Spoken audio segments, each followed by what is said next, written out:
las plazas y eso, y no te da el sol nada, ¿verdad?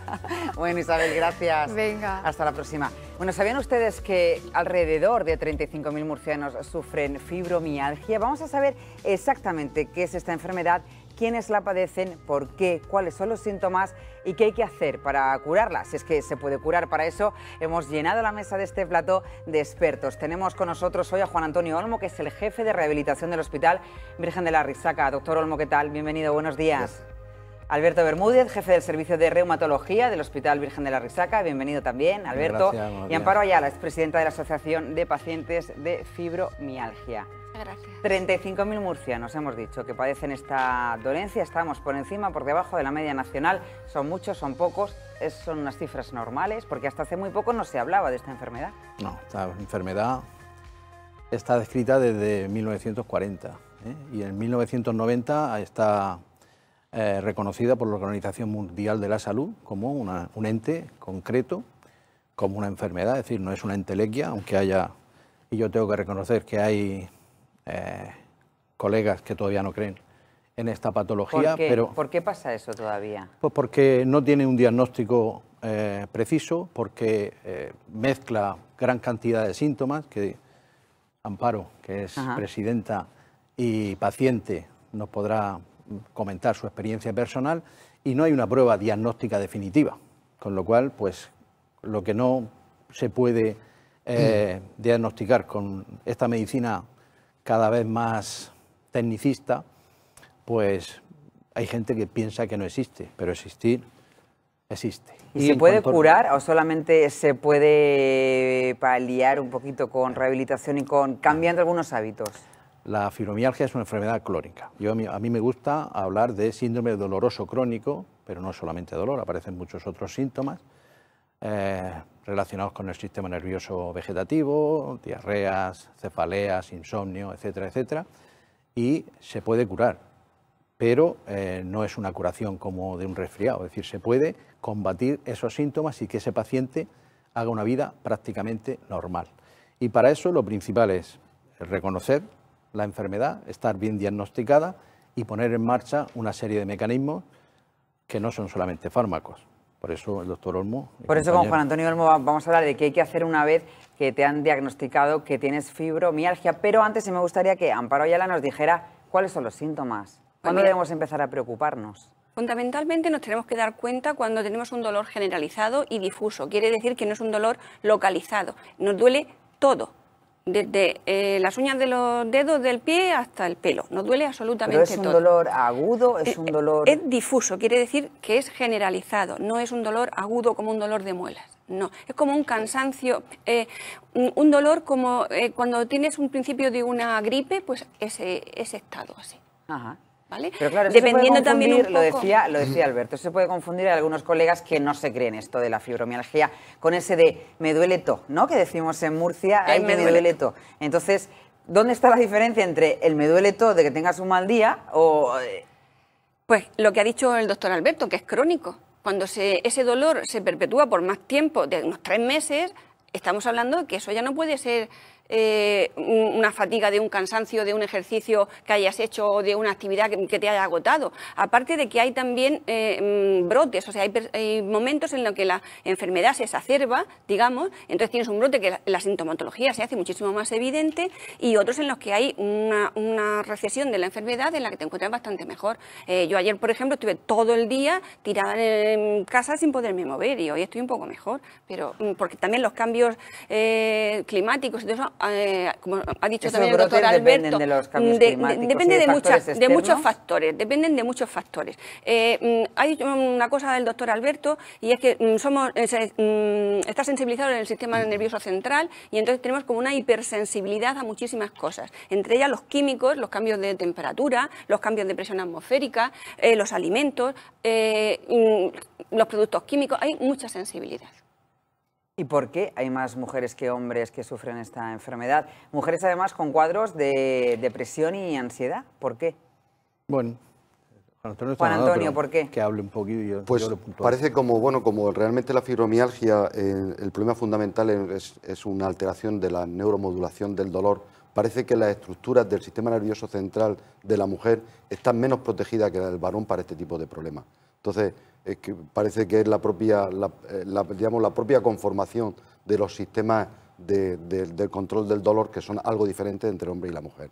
Decía el doctor Alberto, no es como una gripe, un resfriado, que te tomas una pastilla, sigues un procedimiento y ya está, se acabó. No, requiere rehabilitación. Juan Antonio, ¿qué tipo de rehabilitación es esa? En primer lugar, el tratamiento, como hay que enfocar el tratamiento de la fibromialgia como un tratamiento integral, donde debe intervenir el tratamiento farmacológico, donde tiene que intervenir a veces el apoyo psicoterápico y donde es fundamental el ejercicio. Cómo se gradúan estos tres elementos fundamentales del tratamiento va a depender de la situación clínica por la que pase el paciente. Hay pacientes que en un momento determinado hay que empezar con un tratamiento farmacológico para disminuir los síntomas. Hay pacientes que probablemente están invadidas de una situación de catastrofismo y entonces en estos pacientes es fundamental la terapia cognitivo-conductal para poder afrontar la situación, y hay pacientes donde lo fundamental es empezar con ejercicio físico, aunque de una u otra manera todos los pacientes con fibromialgia tienen que hacer un tratamiento físico que se basa fundamentalmente en el ejercicio físico. Moderado, entiendo. El problema, y yo creo que uno de los problemas que hay a la hora actualmente el ejercicio físico se recomienda a todos los pacientes, pero uno de los fallos que seguimos teniendo los médicos es la dosificación del ejercicio físico. Es frecuente decirle a un paciente por cualquier patología que haga ejercicio físico, pero igual que cuando el médico le dice al paciente tome analgésico, siempre le suele recomendar el tipo de analgésico y le suele recomendar cuántos analgésicos tiene que tomar al día. Con el tema del ejercicio físico también debemos hacer lo mismo, sobre todo en los pacientes fibromiálgicos donde la tolerancia al ejercicio físico es muy bajo. Por lo tanto, en la situación, adaptando a la situación que esté el paciente, debemos pautar el programa de ejercicio físico. Y el programa de ejercicio físico en un paciente fibromiálgico debe contener ejercicio aeróbico, que le debemos dar al paciente la posibilidad de que ande, monte en bicicleta o haga natación, según sus preferencias. Tienen que intervenir ejercicios de resistencia, ejercicios de potencia, es decir, un ejercicio de pesas, un ejercicio de banda elástica, y eso intercalado con estiramiento. Y estas pautas debemos establecerlas en relación a la situación del paciente y siempre normalmente con intensidades por debajo de lo que habitualmente aplicamos a otros pacientes. De tal manera que nos podemos encontrar algún tipo de pacientes donde los programas de ejercicio pueden ser solamente andar 3 minutos a paso tranquilo, a paso de paseo, intercalar 2 minutos para estiramiento y eso repetirlo a lo mejor 3 veces al día. Es decir, pautas de tratamiento de muy poca intensidad y muy intercaladas. Alberto. Sí, yo quería puntualizar 2 cosas, no sobre el tratamiento, que Juan sabe mucho más que yo de eso, de la terapia física. En cuanto a los síntomas, lo ha dicho Amparo muy bien, la fatiga es un síntoma siempre presente, la falta de sueño reparador y esa fatiga que llega un momento el que yo lo describo como el in-out, es decir, cuando apagas el interruptor es que no pueden ni levantarse ni del sofá. La gente que dice, me levanto cansada, ¿no? Se levanta cansada y pasa todo el día cansada y no puedes hacer prácticamente ninguna actividad normal. Gracias a Dios no es todos los días lo mismo, sino sería... Y luego en cuanto a lo que te has referido a la incidencia, sí es verdad que el 95% son mujeres, pero yo tengo que decir, como ha dicho Juan, parece que hay un trastorno hormonal modulador a nivel del sistema nervioso central, pero no es exclusiva de mujeres, se han descrito en ancianos y en niños. Y yo tengo que decirte personalmente ¿En que... niños de qué edad? Pues niños, incluso antes de la pubertad. Ajá. Y probablemente estén en relación con un síndrome postraumático severo, que puede ser accidental, psíquico, etcétera, etcétera. Y yo, en mi experiencia, los pacientes varones que yo he tratado tienen un cuadro fibromiálgico mucho más severo, mucho más difícil de controlar que en las mujeres. Es más frecuente en ellas, pero las mujeres también tenéis un umbral de tolerancia al dolor mucho mayor que el del hombre, siempre se ha dicho. O sea que en ese aspecto, pues una cosa con la otra. Porque un paciente con dolor crónico debe hacerse un hemograma completo. ¿Tiene algo que ver con antecedentes familiares o...? Puede haber una agregación familiar. pero como he dicho al principio, no hay un criterio diagnóstico. Yo en la reunión, la mesa redonda, muy interesante que se desarrolló el día 12 en Caja Murcia, auspiciada por Amparo y su asociación y la Real Academia de Medicina, con el doctor Claver a su cabeza, pues se habló de... ¿Qué es lo que estuvimos diciendo? Se me ha ido la... De los anticuerpos antivirales. Sí, de los nuevos diagnósticos. Estamos hablando si es hereditario o no, si hace falta hacerse un hemograma y por qué. Efectivamente, el diagnóstico diferencial. ¿Por qué los reumatólogos vemos la gran mayoría de pacientes con fibromialgia? Porque hay que hacer un diagnóstico diferencial extenso en el que aparecen enfermedades del colágeno como lupus, artritis como artritis reumatoide, gran cantidad de patologías del aparato locomotor que pueden tener síntomas o coexistir con la fibromialgia. Entonces, claro que hay que hacer un hemograma, hay que hacer una bioquímica, hay que hacer unas pruebas de autoinmunidad para descartar cualquier otra patología que pueda estar produciendo esa serie de síntomas. Amparo, por experiencia propia, ¿cómo es el día a día de un paciente de fibromialgia? Ya te he dicho que no son todos los días iguales ni todas las temporadas iguales, pero un día puede ser. Pero cuando está el brote, ¿te puede incapacitar para absolutamente todo? Incluso para asearte. Incluso para asearte. Con eso creo que te lo digo todo. Todo. Lo que ocurre también es que nos ha dicho, y es que no todas las personas tenemos el mismo grado de afectación por la fibromialgia. Hay distintos grados. Hay personas que tienen un grado severo y entonces se pasan a lo mejor más tiempo con esta situación. También hay otra cosa que tengo yo que decir al respecto de lo que ellos han dicho desde mi punto de vista de paciente. Que aparte del tratamiento, como han dicho, farmacológico, psicológico y de ejercicio físico, yo añadiría uno que es educacional y es el conocer la enfermedad. Cuando un enfermo conoce la enfermedad y se empodera de ella, puede luchar contra ella, ¿vale? Es muy importante conocer la enfermedad para dosificarte tu energía a lo largo del día. Pero no se conoce lo suficiente, o si se conoce siempre existe esa reticencia de la que hablábamos al principio, de bueno, a ver, luego está el problema de las bajas laborales, las eso empresas, es otra historia. Parece que cuando dices que tienes fibromialgia, el empresario... Ella dice, tenemos mucho problema con eso.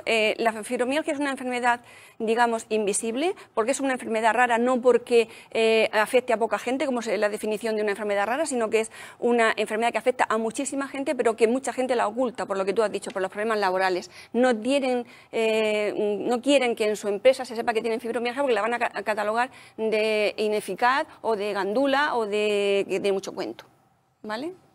¿Se puede prevenir de alguna manera o no? Perdón, lo que dice Amparo, yo añadiría una cosa, la incomprensión familiar. ¿También? También. Muy importante. Mucho. Sí, porque la familia no se cree que esa persona esté con esos dolores crónicos no, y que no pueda ni levantarse. Por suerte no pasa, cada vez se va conociendo más, pero eso se ve mucho en la clínica, la incomprensión familiar, que parece que la paciente tiene que convencer a su misma familia de lo que le pasa. De que le está pasando algo y que le está incapacitando para su vida normal. ¿Se puede prevenir de alguna manera? ¿Hay algo que podamos hacer o que se pueda hacer para no llegar a este estado o no? Si te toca, te toca y... No conocemos, yo no conozco ningún tipo de tratamiento preventivo. Lo que sí es cierto es que el diagnóstico precoz y el tratamiento lo más rápidamente posible puede evitar que la fibromialgia vaya evolucionando hasta situaciones catastróficas, ¿no? Y de depresión, etcétera. Efectivamente. Vamos a ver, yo pienso que la ansiedad y la depresión van casi siempre unidas a la fibromialgia, pero también la actitud del paciente es muy importante. Lo primero que te pide tu cuerpo es no hacer nada, porque te tiene rigidez muscular, pero eso es la pescadilla que se muerde la cola, ¿no? Si tus músculos están rígidos no te apetece hacer ejercicio, pero si no haces ejercicio, tus músculos están más rígidos todavía, con lo cual el dolor se potencia. Eso desde un punto de vista, digamos, físico. Pero es que desde el punto de vista psicológico también nos pasa lo mismo, nos quedamos en el negativismo, no puedo hacer, nos ponemos muchísimas limitaciones. Yo pienso que los enfermos nos debemos de poner límites, pero nunca limitaciones. Con la rehabilitación, Juan Antonio, la gente ve cómo le cambia la vida, cómo puede hacer cosas que antes no podía hacer.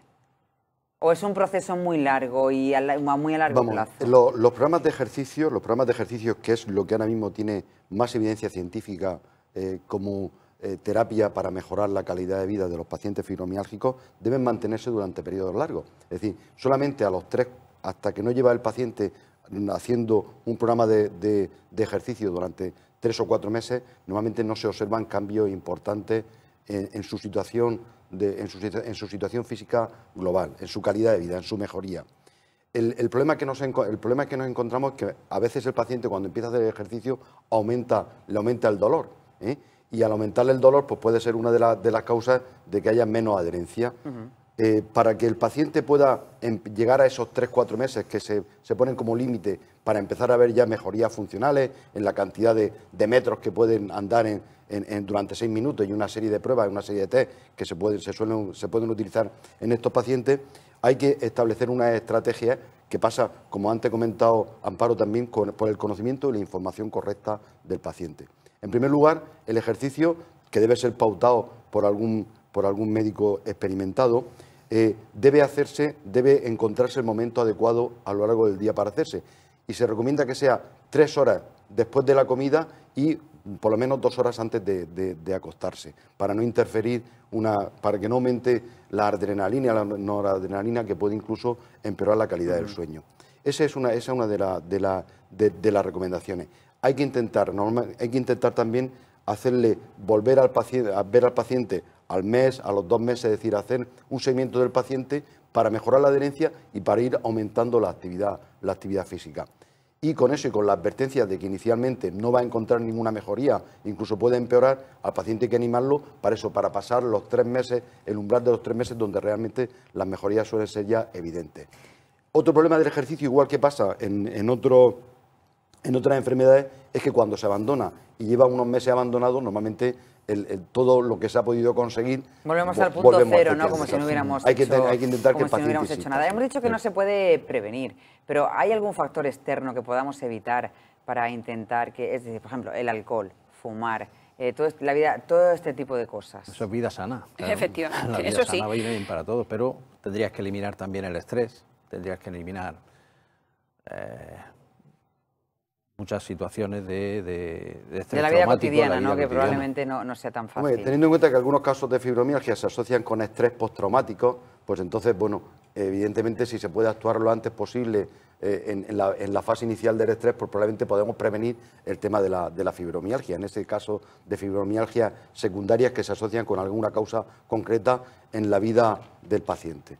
Mira, yo quería decir una cosa, y es que los médicos, además de recetar los fármacos necesarios, el ejercicio físico, debieran de recetar 10 minutos de felicidad a cada uno de los pacientes al día. Por lo menos 10 minutos, que el paciente se dedique a él 10 minutos al día, porque normalmente las mujeres con fibromialgia lo que hacemos es intentar llevar nuestra vida lo más normalizada posible, intentamos hacer todas las tareas domésticas, nos fatigamos muchísimo más y no nos acordamos para nada de cuidarnos. Bueno, concluimos entonces que es una enfermedad que está siendo injustamente tratada y que hay que darle la importancia que se merece. Eso por supuesto. No, yo creo que injustamente tratada, ¿no? Ya se está haciendo y de hecho los foros cada vez, no solamente en Estados Unidos, que allí, por ejemplo, siempre hay en el Congreso Americano de Reumatología hay un stand de fibromialgia con todas las asociaciones americanas y la administración le dedica aquí en España. El ejemplo de Amparo, las asociaciones de pacientes cada vez tienen más presencia, más fuerza y por suerte pues el colectivo médico también se está concienciando de que es un... Casi todos, ¿no? Casi todos. Bueno, casi todos. Yo hablo por los reumatólogos, los rehabilitadores y has dicho una cosa, cuando aparece el conflicto laboral en medio, ahí está el problema. Hay un problema. Hay un problema que tenemos que solucionar. Sí, no, pero el conflicto laboral, cuando hay conflicto laboral por en medio, afecta a los pacientes que tienen alergias vertebrales, a los pacientes que tienen a que tienen, a todo el mundo le afecta e interfiere mucho el proceso de pero todo lo que sea que no se ve, ¿no? Todo lo que sea que no se ve claramente, ahí surge un poquito. Pero fíjate, voy a decir yo una cosa. La depresión, por ejemplo, o la diabetes no se ve. Y sin embargo, hay un reconocimiento a esos pacientes y sin embargo, los pacientes de fibromialgia somos denostados un poco por la sociedad. O sea, no siempre es porque sean visible o no sea visible, ¿vale? Alberto, hay una cita importante, ¿no? El próximo mes de junio. Recordar que estamos celebrando el 25 aniversario de la Sociedad Murciana de Reumatología y el día 3 en el Casino de Murcia hay un evento en el que están invitados todas las asociaciones de pacientes de enfermedades reumáticas de Murcia, moderado por don Pablo Mesa del Castillo, que es el actual presidente, hijo de Jesús Mesa del Castillo, nuestro recordado Jesús, que fue el primer presidente de la Sociedad Murciana, y en el que van a hablar no solamente los pacientes, sino que va a haber también una mesa redonda con médicos, psicólogos, fisioterapeutas, etcétera. 10:30, 3 de junio, hemos dicho en el casino abierto, entiendo, a todo aquel que se quiera acercar. Hasta completar aforo, como se suele decir. Pues muchísimas gracias a los tres, Juan Antonio Olmo, Alberto Bermúdez y Amparo Ayala, por venir a explicarnos esto que es muy importante, que afecta a muchísima gente, que se puede convertir en un problema si no se sabe de lo que se está hablando. Gracias a los tres. Gracias a ti. Y ustedes, señores, no se vayan, ya saben que el matinal no concluye aquí, que llegamos hasta las 12 del mediodía y es el turno ahora de Luis Alcázar, que ya está preparado para hablar de empresa y de emprendedores.